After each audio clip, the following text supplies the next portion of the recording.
On the first day of Christmas, my true love gave to me a whole bunch of birds. All right, it's the end of the year. It's the 2024 Ask Me Anything subathon, trying to reach that 2001 subs. Doing that question and answer D&D thing. We do this like every year, I think, or every other year. I do it a lot. You know, it's nice to revisit these questions and see if anything's changed. So let's do this. All right. So question number one is obviously, how long have I been doing YouTube? Why did I start doing YouTube? But more deeper, how did I get started playing role-playing in the first place? There's been some questions regarding how long I've been on the internet and doing the YouTube thing. So I don't know. Does AOL count as being part of the online tabletop role-playing game community? Because you can find stuff that I've published on AOL going all the way back to 85, 86 when I was doing the GURPS stuff with Steve Jackson Games and the Space Gamer. But as for YouTube, when did I start doing YouTube? Matt Broman gave me the idea to do the YouTube thing. This would have been around 2012. It was 2 houses ago. Zoe was the cat still alive. I was streaming on the original channel where I said I was streaming from a secret volcanic lair on a dinosaur island as a nod to the Isle of Dread, and I was streaming under my real name. That channel's still up, but I changed the name.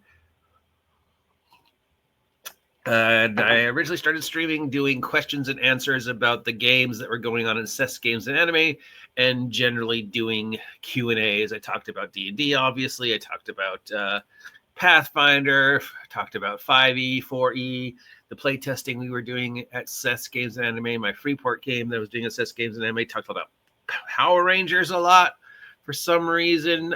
Did some, co-ops with other YouTubers that were in my life back then, Broman being one of them, some of the other people I did D&D back then. Then we moved to Site A, at which point I started broadcasting under the name GM Grumpy. One of my very first videos was What is a Dungeon? What is a Dungeon? Where I talked about what is a dungeon. So this would have been about 2013, 2014. Interesting enough, one of the very first responses I got when I started doing YouTube in 2012 was from a certain individual who claims I haven't been doing it that long. And it wasn't very pleasant. So 2014, I started broadcasting under the name GM Grumpy. Did about GM Grumpy character for about a year and a half, but I didn't really like that character. It was definitely too negative, even for me. So I switched the channel around and started doing the OG GM adventures, and then moved to Site B, where we are now in 2022. And that brings us today. So that's 12 years of YouTube. And then, I don't know, before YouTube, I was on other channels. I had blog posts. I had a Tumblr. I was doing stuff for World of Warcraft content before that. Obviously, a lot of Cyberpunk content and Dungeons and Dragons content. And you can go all the way back to the AOL shit I did with Steve Jackson Games when we were playtesting GURPS Supers and GURPS Cyberpunk. So that would have been 84, 85. So that's how long I have been on the internet. How did I get started playing this crazy hobby that is a tabletop role-playing game? For those of you who haven't heard my origin story before, my origin story for tabletop role-playing game, I think, is backwards to most people's, because I started with the figures and then worked my way to role-playing. Now, I can still remember this day more or less accurately, or what I think is accurately. I mean, we write our own narratives, right? This would have been 77, 76, 78. Family was still living in Century City, near Rancho Park in Los Angeles, California, to give you a hint of where I used to live. My parents were divorced, and it was one of the weekends with my father, my biological father, not my real father, because that guy was not my father. That's a different story. You don't want to hear about that. Had taken us to the Glendale Galleria. Coming off the parking lot on the second floor of the Glendale Galleria, as you walked in, on the left-hand side was a little teeny 10 by 10 store. White walls with shelves on it and a back room and a register, and that was it. And all that was in this store were the figures that were available around them. So we had figures like those pewter Lord of the Rings figures, a lot of those pewter dragons, army men from various miniature games that were out, and some of the earliest Dungeons and Dragons adjacent figures. Nobody was really making official D&D figures yet, but there were fantasy figures. There were, Lord of the Rings metal figures and toys and stuff around then, and lots of the little dragons and pewter dragons and stuff like that. And I fell in love with this teeny little world. And he had some of like the teeny Christmas village houses up too, and I don't know if this was this guy's personal collection of 25 millimeter and 15 millimeter military figures and fantasy figures or what, but I asked him what these were for. And he said, have you ever heard of a game called Dungeons and Dragons? So it had just come out. So we're talking 74, 75, 76. And I think I'd heard of it, but I don't remember how or where. But I mean, it mentioned, and I was just like, I wanted to know, I wanted to live in this world of these teeny people. I was also into model trains back then, so I just loved the teeny little miniature villages and the teeny little miniature buildings. So he probably had some model train stuff too. I don't remember exactly what was on the shelves. I could see a little pewter dragon in my little teeny version of me's hand. So, and standing behind this little kiosk, that's all he had. Dungeons and Dragons, and I was just like, the coyote from all the cartoons, the eyes bulging out, the mouth open, the tongue hanging out, going la, la, la, la, la. But instead of it being a woman or a man, it was toys. So obviously, kid version of me asked Santa to bring me Dungeons and Dragons. And that Christmas, underneath the Christmas tree, was the original light box. And that's how it started. We goofed around with it. I read through it. Didn't have anybody to play with, but, my brother and I sort of played. I guess I did solo role playing. I don't know. I mean, I don't think I was really playing Dungeons and Dragons for the first year or two. But I love the books. I love the stuff. My very first character was a human fighter named Sam because, isn't that everybody's first character? But I don't think I was really playing. I remember playing a game with David Stein for like 20 minutes. My brother and I made adventures for each other, but we really, didn't know what we were doing. They were all silly, he made me go through a giant toilet adventure once and fought like poop, what little 7-year-old, 8-year-old boys found funny. But then we moved and I started running into other people my age in the San Fernando Valley who were playing. There was a lot of people playing in the San Fernando Valley area, I guess, because Hollywood, creative folk automatically attracted to Dungeons and Dragons in Southern California. This is the first time I heard names like Dave Hargrave. And then we started a game called Villains and Vigilantes. And this is where my history separates from, I think, 99% of the rest of the hobby's history, because now we're late 70s, early 80s, going towards 1981, 82. The 1984 vibe is hitting the valley. Punk is just starting. New wave is just starting. everybody I ran into was playing superhero role-playing games. For me, it was Villains and Vigilantes and then Champions. But, I mean, you couldn't find people who were playing Dungeons and Dragons at that point in time. Superhero role-playing games caught on in the San Fernando Valley. I mean, we did, there's still an occasional D&D game. I remember going through a dungeon that I'm pretty sure Dave Hargrave ran called God Home. I remember a couple other D&D games off and on, but mostly it was superhero role-playing games. So a large chunk of my gaming life in the 80s was 90% superheroes. Marvel, of course. I've talked on end about why Marvel is one of my favorite systems for me. V&V, Champions, a lot of us made homemade superhero role-playing games. I think that's the first time I met Mike Taylor back then.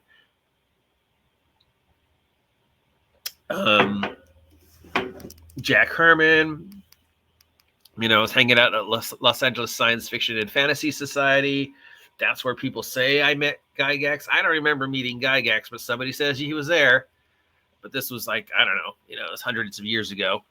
I can remember clearly the first time I met Stan Lee, but I can't remember meeting Gygax. But, a friend of a friend of a friend of a friend says, yeah, he was there that one time. I don't know. It doesn't really matter. Nobody cares. So that's how I started. Then through high school was mostly 90% superhero role-playing games and 10% D&D, which is weird. I know it's the opposite of everybody else, right? College, nobody was playing college. Nobody was playing Dungeons and Dragons where I went to college. It was a lot of homebrew games. We had a lot of Aftermath. Gamma World was really big. Top Secret was really big. For the first year that I played up there, I was in a D&D game. There was a homebrew time travel game called Temponaut, run by Matthew Keating, which everybody loved. That was my first introduction to the idea of hero points, player punts, Steve Balbo's original system of the hero point, Benny's idea that, has since invaded so many other hobbies. And then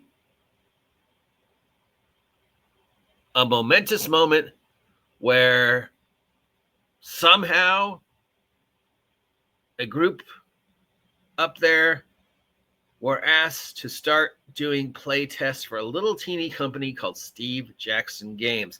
And that's when GURPS took over. Suddenly it was like no other game existed. It was like this massive wave just hit Northern California gaming. Suddenly everybody just dropped everything and we're playing GURPS. And we're converting their games to GURPS. Every superhero game converted to the beginning GURPS Supers. We were getting into Cyberpunk and Vampire about that time. So for 3 years, it was GURPS, GURPS, GURPS, GURPS, GURPS. Moved back to the Valley. That was when I began my amazing career of retail and working with the studio system. And that's about the time I met TJ Storm. And we started doing his game, which lasted 15 years. I was playing D&D with Tom Lindgreen back then. So then my life became Dungeons and Dragons, Dungeons and Dragons, Dungeons and Dragons, Dungeons and Dragons from 89 to 2000. Couldn't find any other games to play. Maybe an occasional game of Heroes Unlimited, occasionally Marvel. V&V was dead. Nobody was running it or playing it, no matter how hard I tried. But yeah, it was all D&D until I moved here to Ventura. And then Ventura had a really active gaming community back then, based out of Seth's Games and Anime. So I was gaming every week, sometimes twice a week. Magic was getting huge, Everybody was playing Magic. Everybody was playing board games. That's when I really started playing board games, and we'd just play Axis and Allies for hours, or Betrayal on Bone Hill, or Kingsford, Catan. There's a lot of things like that. Who's beeping me? Oh, it's just my medicine. Thank God they deliver. It makes life so much easier now. So yeah, and then various games running, playing. That's where I started my 9-year-long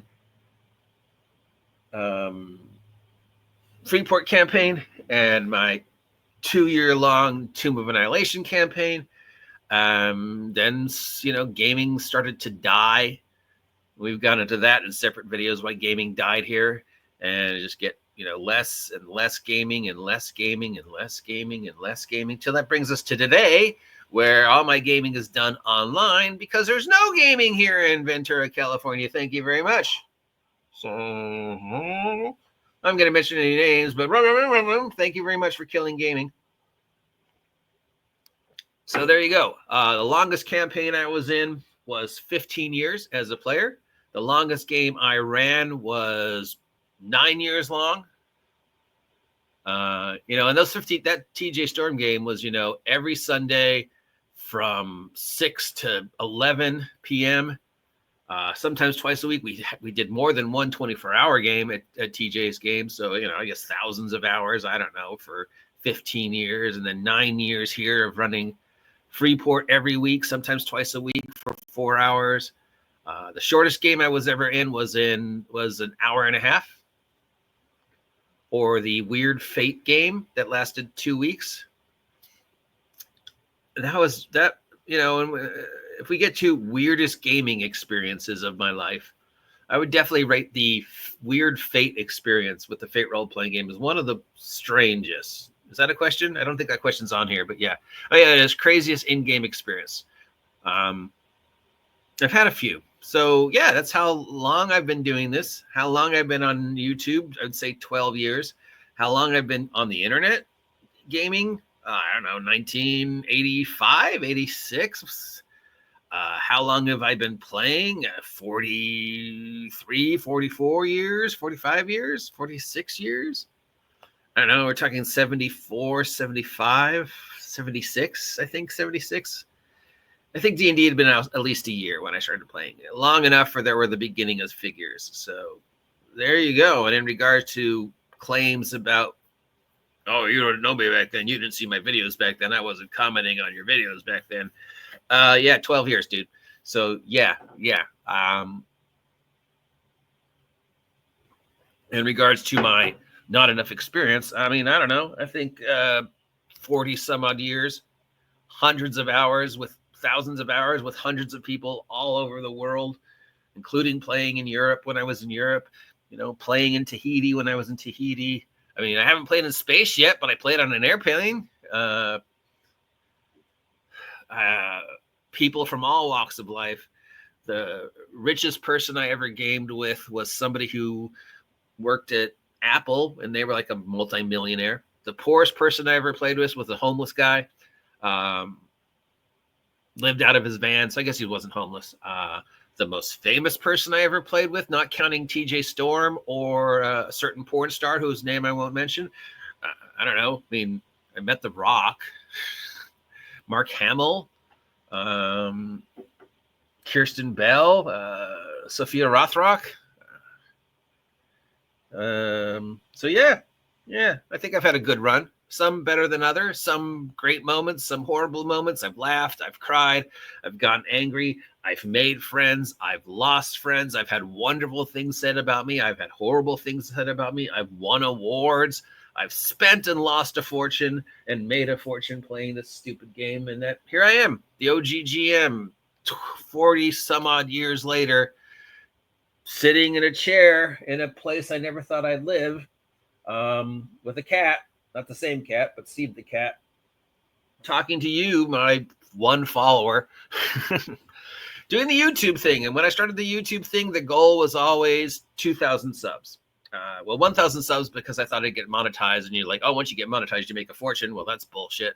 And then I was like 2,000 subs because I got to have one more sub than my friend at the time. So I don't know. What are my plans for next year? I've been playing around with Twitch, and Blue Sky and Rumble. I don't really know how much farther I'm going to do the YouTube thing. YouTube is becoming a pretty toxic place. Well, the internet in general and the tabletop role-playing game community is becoming pretty toxic. But yeah, so who knows, man? Oh, there's the worm. Hold on, gotta get the door. There's the T-Rex on the floor.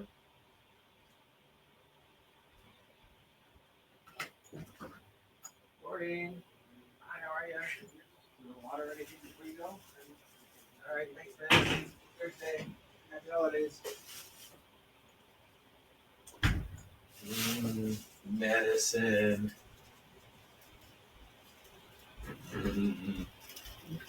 Legal and vaguely legal drugs. There's certainly nothing edible in this bag, if you know what I mean. Thank God it's legal. Anyways, I'm the OGGM. I hope you appreciate me taking a moment of your time to talk about my history. Do you want to share your history with me? You know, I ask people whenever they come on their secret tabletop role-playing game origin story. So mine was bitten by a radioactive figure store and getting the white box from Santa for Christmas. And I'm, you know, now I'm almost 60 and I still fucking believe in Santa. And there you go. If you have any questions for me, please let me know. If not, thanks for taking time to listen to me meander through the faded memories of a grumpy old man. We'll be back later with more. Until then, here's some music. See ya.